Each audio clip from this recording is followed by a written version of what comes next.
Lahat hindi makapaniwalang magagawa ng ate ni Dara ito sa kanilang buhay.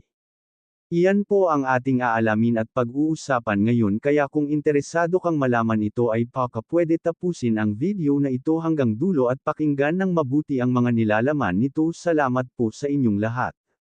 At syempre po ay huwag din po natin kalilimutan suportahan ang ama ng Kalingap na si Val Santos Matubang at ang anak nito na si Kalingap Rab. Salamat po sa inyong lahat. Kahit wala man ang ama nila sa piling nila ay hindi pa rin sumusuko sa hamon ng buhay, kaya sa nakakatandang kapatid na lamang ni Dara kumukuha ng lakas ng loob na kanila pang makakasama o makakapiling, ngunit malabo pa rin mangyari dahil may sarili na rin itong pamilya.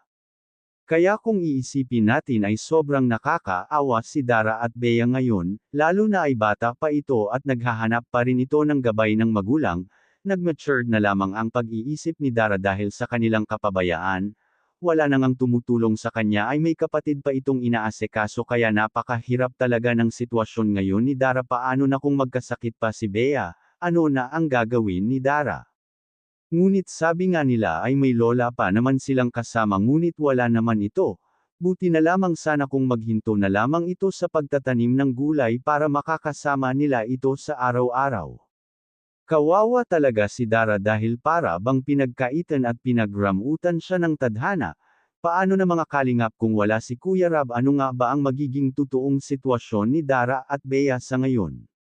Mabuti na lamang ay marunong ang Diyos sa lahat, dahil alam siguro nito na hindi na ni Dara makakapiling pa ang pamilya niya, kaya si Kuya Rab na lamang ang ginawang daan upang makita at matulungan sila.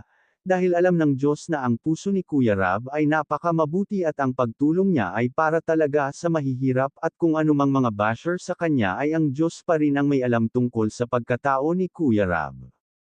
Kaya ginawang daan si Kuya Rab para makita at matulungan ang dalawang magkakapatid na ito.